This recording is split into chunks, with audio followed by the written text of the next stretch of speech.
vamos dar adoração àquele que nasceu, viveu, morreu e ressuscitou com o propósito de salvar aqueles que nele creem. Aqui estão aqueles que nele creem. Amém? Eu gostaria que você abrisse sua Bíblia em Mateus. E nós vamos ler Mateus capítulo 1.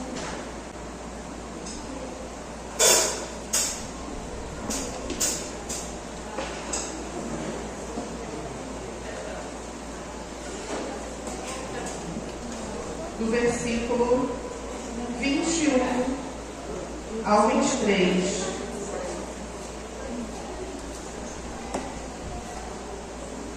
Mateus capítulo 1, do versículo 21 ao 23, que diz assim: E dará à luz um filho, e chamará o seu nome Jesus, porque ele salvará o seu povo dos seus pecados. Tudo isso aconteceu para que se cumprisse o que foi dito da parte do Senhor, pelo profeta que diz: Eis que a virgem conceberá, e dará à luz um filho, e chamá-lo-ão pelo nome de Emanuel, que traduzido é Deus conosco. Nosso coração se alegra nesta noite, porque temos o Deus Emanuel conosco. Eu convido você nessa hora a curvar a sua cabeça e fechar os seus olhos. Senhor, estamos aqui, Senhor, nesta noite, para mais uma vez derramarmos toda a nossa adoração a Ti, para mais uma vez prestarmos o culto de honra, de glória, de louvor que o Senhor merece receber. Senhor, estamos aqui porque entendemos a necessidade que temos de estarmos prostrados diante aos Teus pés. Estamos aqui hoje, Senhor, porque entendemos que precisamos render louvor ao amado da nossa alma. Que este culto, Senhor, ele seja marcante nas nossas vidas como igreja, como um culto em que o Senhor foi adorado, o Senhor foi entronizado, o Senhor foi exaltado sobremaneira nos louvores do Teu povo. Que seja uma noite marcada no nosso coração como igreja, uma noite em que vamos adorar ao Senhor e agradecer ao nosso Deus por ter enviado Jesus a este mundo. Obrigado, Senhor. Não temos palavras para te agradecer. Toma o primeiro lugar neste culto. Aqueles que estão a caminho da Tua casa, Senhor, traz debaixo da Tua paz, da Tua graça. Senhor, e nos abençoa, Senhor, nesta noite. Tudo, Senhor, que for contrário, Senhor, a Tua presença neste lugar, na autoridade do Teu Filho, nós ordenamos, saia e caia por terra em nome de Jesus. Todos os planos do nosso adversário para tentar impedir, Senhor, a nossa adoração, no sangue, na autoridade do sangue de Jesus, nós declaramos bata e retirada nesta noite. E que neste lugar haja somente um ambiente de glória e de rendição ao Senhor Jesus. Essa é a minha oração a Ti. Em nome do Teu Filho Jesus, que vive e reina para todos sempre. Amém. Amém. Eu convido o Ministério de Louvor. Queridos, nós vamos fazer um culto de Natal. Enquanto eles vão se posicionando. Culto de Natal. É um culto que nós temos liberdade para adorar ao Senhor como todos os cultos. Não é uma cantada de Natal. É um culto de Natal com a sua participação. São louvores que você conhece, para que você também possa render louvores ao Senhor. Nós vamos ter palavras entre os louvores. Então, se durante a palavra você se sentir à vontade para se sentar, pode ficar à vontade para se sentar. Se durante o louvor você quiser ficar de pé para louvar, fique à vontade para ficar de pé. Lembrando que o culto, ele é seu para o Senhor. É você e Deus. Né? Nós somos os condutores. Agora, a adoração, ela é pessoal e intransferível. É sua para o Senhor. E nós estamos na casa do nosso Pai. E na casa do nosso Pai nós temos liberdade. Nós somos livres para adorá-lo da forma que nós achamos que Ele merece ser adorado. Então, nesta hora, mais uma vez, eu convido você a ler a sua Bíblia no livro de Daniel, capítulo 7.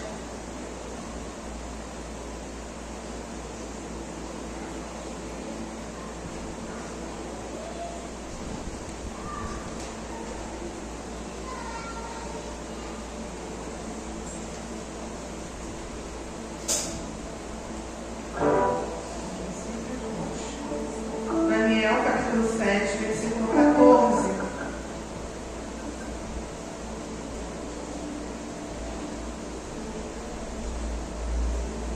Diz assim: E foi-lhe dado o domínio, e a honra, e o reino, para que todos os povos, nações e línguas o servissem.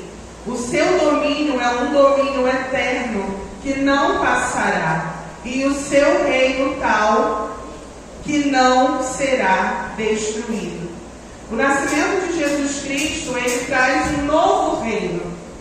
Nós sabemos que os reinos eram divididos, mas com o nascimento de Jesus Cristo, vem a esperança de um novo reinado. Um reinado sem maldade, um reinado sem interesse, um reinado sem medo, porque Jesus ele não veio para subjugar a nação. Ele veio para libertar o seu povo. E quando Jesus traz esse reino, ele traz também sobre ele a responsabilidade de libertar e perdoar pecados. Jesus, o Rei dos Reis, ele reina em glória e majestade. Esse é o nosso Deus.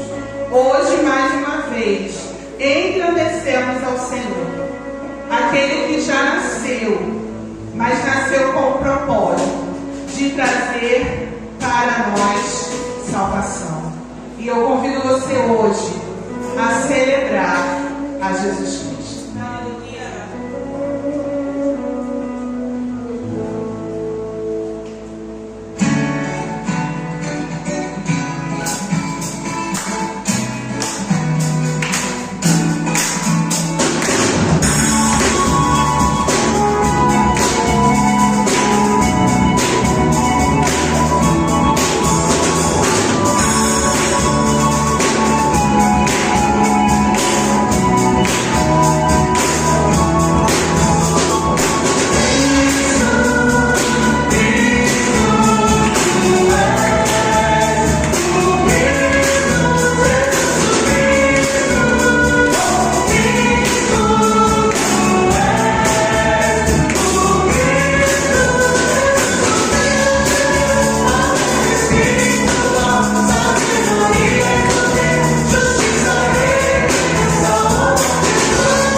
Gostaria de ler com os irmãos o livro de João, capítulo 1, versículo 1 até o 5. No princípio era o Verbo, e o Verbo estava com Deus, e o Verbo era Deus. Ele estava no princípio com Deus. Todas as coisas foram feitas por meio dele, e sem ele nada do que foi feito se fez. Nele estava a vida, e a vida era a luz dos homens. Os 4 livros do Evangelho que relatam a história de Jesus aqui na Terra são Mateus, Marcos, Lucas e João. Mateus, Marcos e Lucas, eles relatam, eles falam pra gente a genealogia do Senhor, humanamente falando. Jesus veio da raiz de Davi, Jessé, Ruth, pessoas improváveis que entraram na história graças à misericórdia dele. E João, tão inspiradamente pelo Senhor, nos traz um Jesus Deus, que a gente muitas das vezes nos esquecemos. Não, obrigada. A gente muitas das vezes a gente se esquece que Jesus, além de homem, é Deus. E Jesus, ele estava com Deus no princípio. Os capítulos 1 de João e de Gênesis iniciam-se da mesma forma, no princípio. Jesus, ele é o princípio, ele estava com Deus. E tudo que existe foi feito através dele. Através da sua palavra, através da obra de suas mãos. E como um Deus tão poderoso, que bastava uma palavra, haja luz, e a luz acontecia. Que a terra cresça ervas, plantas, frutos e frutas, e acontecia. Como um Deus tão grande, tão poderoso, poderia abrir mão de sua glória, de tudo que estava ao redor dele, tudo que era dado por ele. Ele abriu mão para se tornar um homem assim como eu e como você. E algo que não é muito enfatizado quando a gente fala sobre a história de Jesus é o Jesus bebê. Jesus que teve que aprender com sua mãe a falar, a tropeçar, assim como os nossos filhos, assim como nós. Jesus passou por todos os processos humanos, vulneráveis. E Jesus sabia quando ele se esvaziou de si mesmo para se entregar por amor a nós. Ele sabia que nós, criaturas sua, precisávamos de um Redentor, precisávamos de um Salvador, porque nós, pelas forças das nossas mãos, a gente não consegue. E Jesus, ele se esvaziou de si mesmo. E lá em Filipenses 2,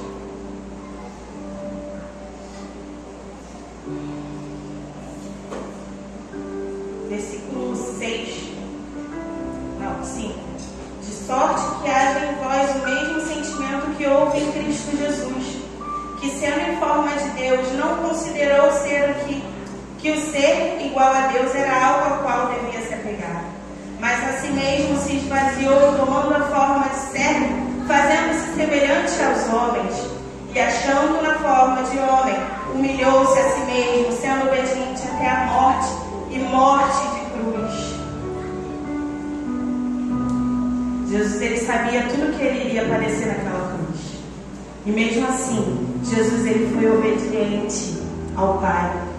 E ele foi, mesmo sendo negado, mesmo sendo abandonado pelos seus, mesmo sendo traído, vendido, Jesus, ele não desistiu.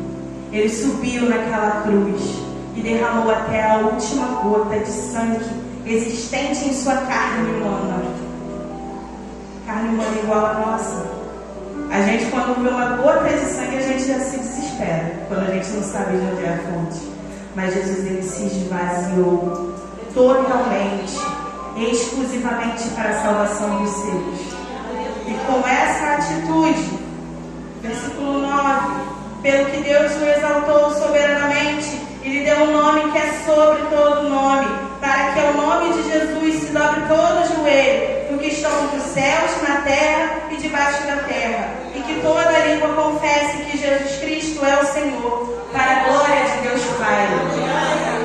Jesus ele recebeu um nome acima de todo nome, acima de toda dor, de toda doença. O nome de Jesus ele é poderoso para quebrar cadeias. E é esse nome que eu te convido nessa noite a exaltar, a engrandecer, a se render totalmente aos seus pés. Amém? Aleluia, aleluia. Olha, exaltado, Senhor, neste lugar. Aleluia.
Criador, o Pai e os seus filhos, Adão e Eva.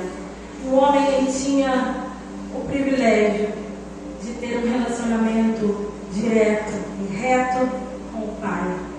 Poder olhar diretamente nos olhos do Pai, poder ouvir diretamente a voz do Senhor, que todos os dias estava ali, conversando com Adão, conversando com Eva. Que privilégio poder conversar diretamente com Ele. Mas um dia o pecado, ele entrou. No momento em que o homem, ele começou a desejar um lugar que não pertencia a ele. Ele começou a desejar ser maior que Deus. E no momento que ele deseja ser maior que Deus, e ele come do fruto que Deus havia proibido que ele assim o fizesse, a desobediência entra, o pecado entra, e há um abismo entre o homem e Deus.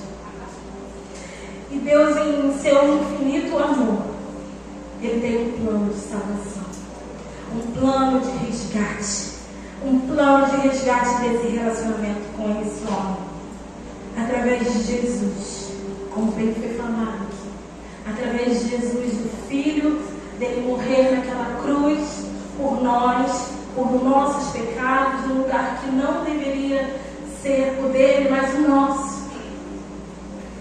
Ele nos concede a salvação, Ele nos concede novamente esse acesso ao Pai.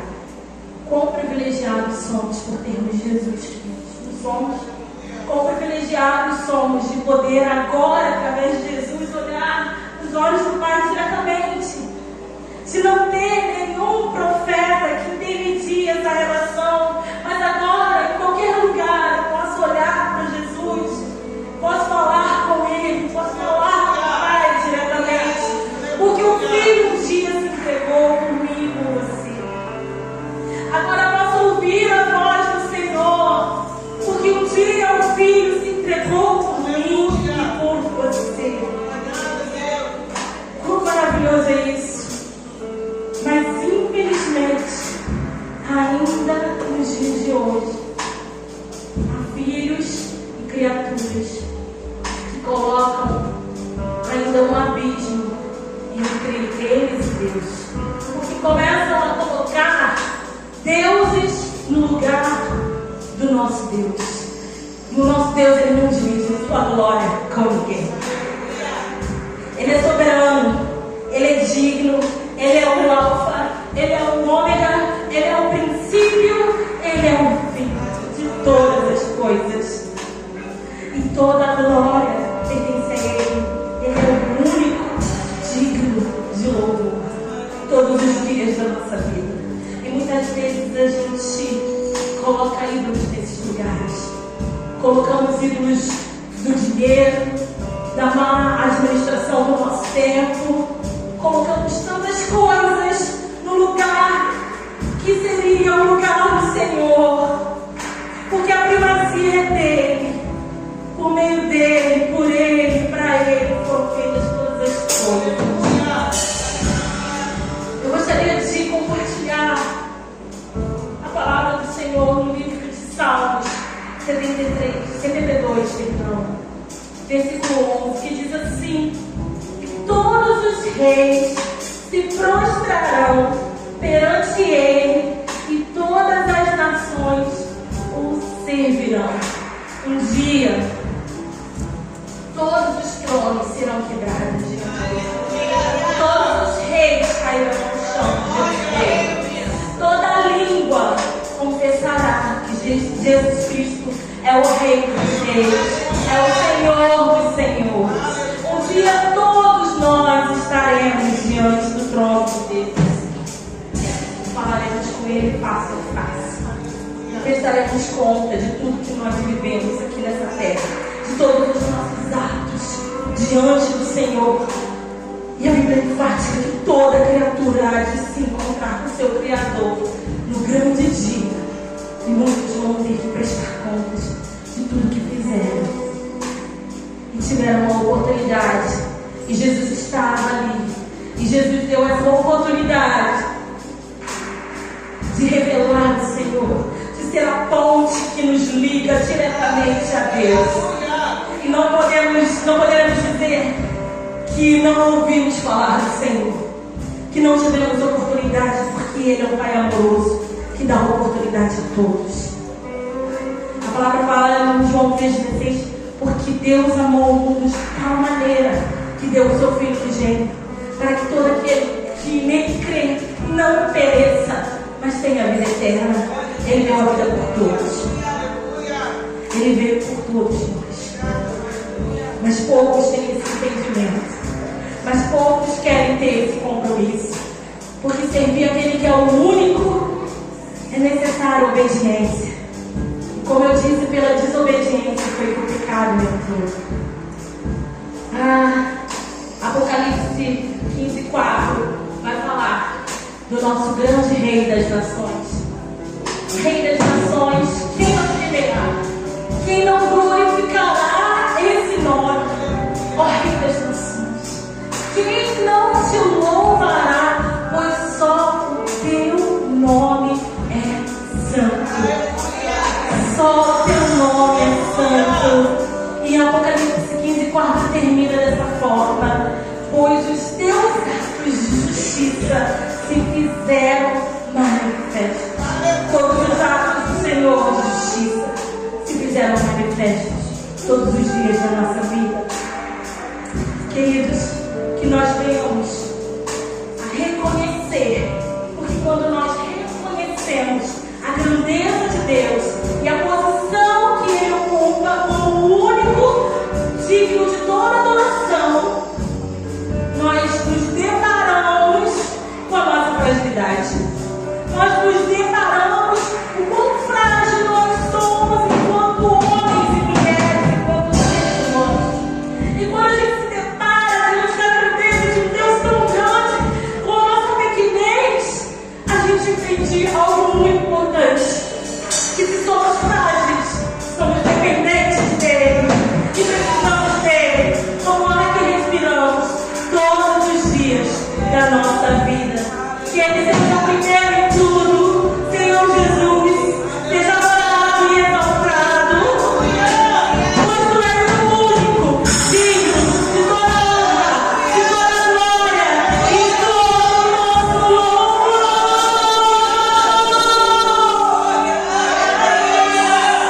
Pode colocar os pés na tua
Apocalipse. A Bíblia aponta para um Redentor, um Salvador, um plano de salvação de Gênesis do Apocalipse. A igreja pode se sentar. E Deus ele não escolhe só uma genealogia improvável, ele também escolhe uma cidade improvável. Eu gostaria que você abrisse sua Bíblia em Miqueias 5:2, que diz o seguinte: mas você, ó Belém, Efrata, é apenas uma pequena vila entre todo o povo de Judá. E, no entanto, um governante de Israel, cujas origens são do passado distante, sairá de você em meu favor. Uma cidade pequena, uma cidade improvável, uma cidade insignificante, foi escolhida como uma cidade que nasceria o Messias. Aquele que derramaria o seu sangue, verteria o seu sangue sobre nós, para nos livrar de todo o pecado. Naquele tempo, Belém era uma cidade que só servia para práticas agrícolas. Belém era uma cidade que simplesmente vendia ovelhas para Jerusalém. Jerusalém era uma cidade grande, com poder militar, uma cidade que tinha uma imponência social. E naquele tempo, Belém era simplesmente somente uma Santíssimo. Porque se você pesquisar aí no Google e pesquisar qual é o bairro mais conhecido mundialmente, infelizmente não vai aparecer Santíssimo, vai aparecer Copacabana, que é o bairro mais conhecido do mundo inteiro. Mas quem conhece Santíssimo? Ninguém conhece Santíssimo. Mas o Senhor tem planos e propósitos para Santíssimo. Assim como o Senhor tinha planos e propósitos para Belém. Em Belém, Ruth conheceu Boaz. Em Belém, Raquel foi enterrada. Em Belém, nasceu Davi. E em Belém, nasceu Jesus. Eu te convido a abrir a sua Bíblia no livro de Isaías 9. A partir do versículo 6. Que diz o seguinte: pois um menino nos nasceu, um filho nos foi dado, o governo estará sobre os seus ombros, e ele será chamado de maravilhoso, conselheiro, Deus poderoso, Pai da eternidade, príncipe da paz. Seu governo e sua paz jamais terá fim. Reinará com imparcialidade e justiça no trono de Davi, para todo o sempre. O zelo do Senhor dos Exércitos fará que isso aconteça.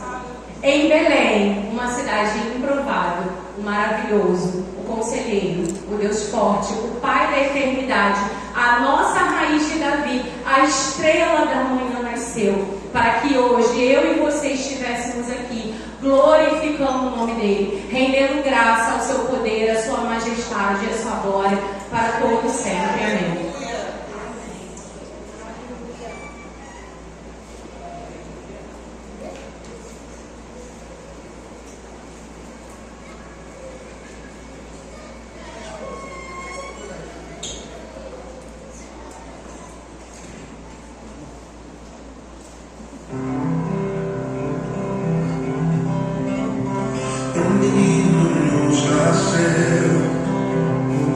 Um filho se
Santo Deus, o Pai Celestial, nessa noite memorável, glorificamos o teu nome, porque tu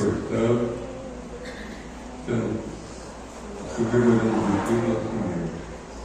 E te pedimos, Senhor, que esse dia sempre continue sempre sendo comemorado e exaltado, porque tu és digno de toda honra e de toda glória. E desde já nós te agradecemos em nome de Jesus. Amém. Amém. Amém. Cadê as crianças todas aqui? Eu não sei vocês, mas eu conheço uma criança que às vezes quando ela está triste, ela canta uma música, algumas músicas, ela inventa algumas músicas. E uma delas, ela fala assim: ninguém me ama nessa cidade. E essa criança, ela canta essa música falando que ninguém ama ela nessa cidade. Não é só nesse momento, nesse local, ou nessa família, ou nessa casa, ou nesse bairro. É nessa cidade que ela fala, ela é bem específica. Mas assim como essa criança que canta essa música porque se sente sozinha em algum momento, a gente também é assim, não é verdade? Eu acho que todos nós em algum momento se sente sozinho. A gente pode estar rodeado de amigos, rodeado de pessoas, mas às vezes nossos pensamentos estão em outras coisas que você acha que ninguém nunca vai entender. E você acha que você não tem com quem compartilhar. E você não sabe, talvez, nem como expressar, e você se sente sozinho. Só que nós temos um Deus que nos ama muito. E esse Deus, ele se preocupa muito com a gente. Pedro, passa para o próximo, por favor. E ele enviou alguém. Vamos ler lá em Mateus 1, que fez assim: eis que a Virgem conceberá e dará à luz um filho, e ele será chamado pelo nome de Emanuel, Deus conosco. Não só quando você vai ser mãe, que você não vai se sentir sozinha, tá? Porque as mães entendem, né? Você não vai fazer um xixi sozinha, tem que ter uma companhia do seu lado. Mas mesmo nesse momento, às vezes você se sente sozinha. Mas Deus te ama tanto, que Ele enviou alguém para estar com você. Só que, lá no início, lá na criação, tinham duas pessoas que Ele criou. Ele criou duas pessoas para que elas não ficassem sozinhas. E toda parte na geração e no dia, Deus estava com eles. Porque Deus, seu propósito é estar sempre conosco, porque Ele nos ama. Ele quer estar conosco o tempo todo. A alegria de Deus é estar perto de nós. Só que pode ser Miguel. Não quer falar? Sofia, quer ser algo muito bom? Um chocolate também, viu? Um chocolate. Que delícia! Uma coquinha gelada. Será que já existia? Os crentes fãs de coquinha. Eram coisas que a gente tem esse desejo. Muito melhores naquele lugar. Eles tinham o melhor da terra. Né? Hoje em dia está um chocolate, uma coquinha gelada, talvez seja o nosso melhor da terra. Mas lá tinham coisas muito preciosas. Muito preciosas. Mas tinha uma coisa que eles não deveriam comer. E a gente pensa assim: nossa, que Deus mau, não pode comer daquela árvore. Ou não, nossa, que Deus bom, deu tantas coisas para eles. Mas o nosso coração sempre desafia, né? E aí foi lá e fizeram o quê? Comeram. E aí,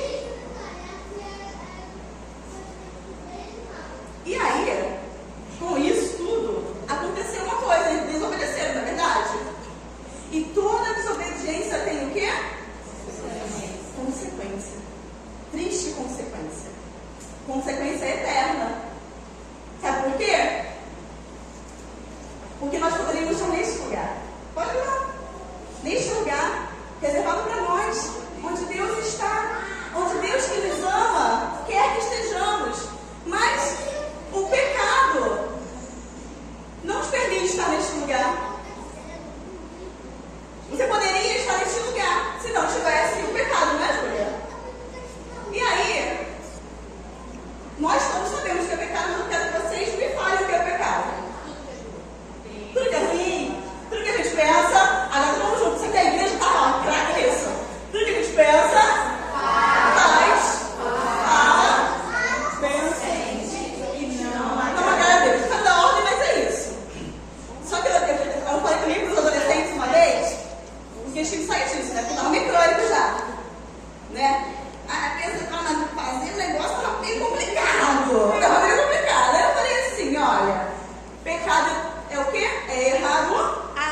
errar o alvo.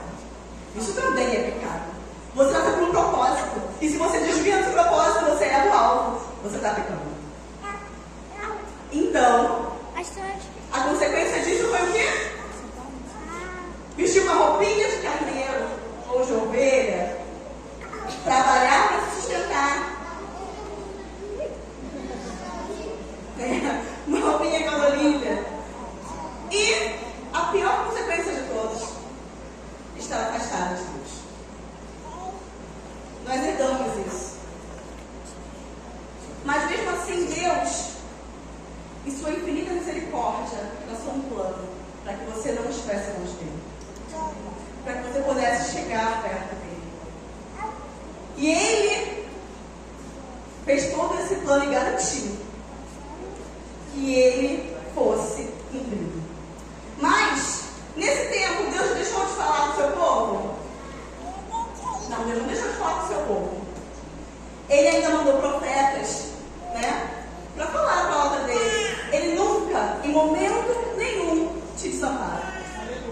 Você pode pecar, você pode desobedecer, mas ele está esperando o seu coração aberto para que ele possa entrar.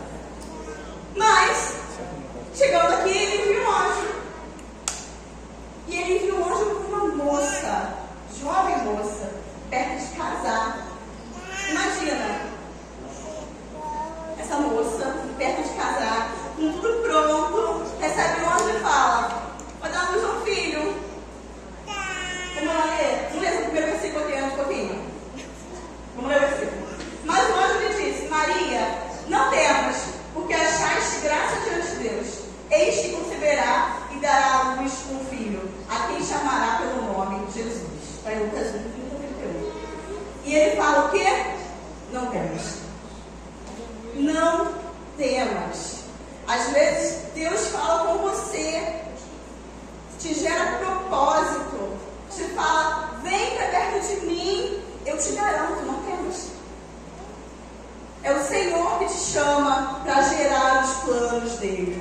Não temas. Ele fez isso com Maria, uma moça que estava com tudo pronto para casar. Imagina a situação dessa moça. Imagina José. José ia fugir. A Bíblia fala que ele estava preparando para largar ela, né? Que sempre ninguém soubesse, para não causar mais dano para ela, mas ele ia largar ela. E o anjo fala para ele: eu estou colocando no ventre dela. O Senhor garante.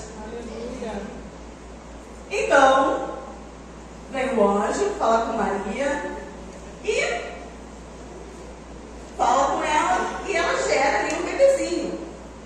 A promessa, Jesus. Agora sim, Deus está cumprindo o seu propósito. E nasce Jesus, Emanuel, Deus conosco. A garantia de que você pode voltar a pisar naquele lugar. Você não é capaz, eu não sou capaz de me salvar. Por isso Deus enviou Jesus para garantir que não dependesse de nós, mas dependesse de um sangue, para cobrir os nossos pecados, para que possamos estar com o Rei Jesus na glória. A gente precisa fazer uma coisa: crer, aceitar e viver como crer. Quem crê? Porque muitas vezes a gente fala: eu creio, né? Se a gente for perguntar: eu creio em Jesus, eu creio em Deus. Mas a Bíblia fala que aquele que obedece é filho de Deus. Não mais servos, amigos. Porque o ponto, o que o meu pai fala, João 15 fala isso. Não mais servos, não mais escravos desse mundo, mas amigos de Deus, mediante ao sangue derramado na cruz do Calvário. E aí, a história continua. A gente vê os reis trazendo honra, porque a promessa se cumpriu. Eis que nasceu o Salvador. E no final, nós vemos tudo o que vai acontecer. Pode passar, Pedro. A alegria do povo. E mais uma. Onde se revela a glória de Deus. Onde o santo para sempre morreu, ressuscitou e agora reina. reina. Eu queria ler o próximo versículo com vocês que fica em Apocalipse. Que fala: eis que venho em breve, minha recompensa está comigo. E retribuirei a cada um de acordo com o que fez. Eu sou o Alfa, o Ômega, o primeiro e o último, o princípio e o fim. Felizes os que lavam as suas vestes, para que tenham direito à árvore da vida e possam entrar na cidade pelas portas. As portas estão abertas. Deus está te chamando para encontrar com Ele. Se coloque na posição daquele que ama Jesus e quer estar diante dos pés do Rei. Amém. Aleluia. Ele é santo. E a sua santidade, ela é para sempre.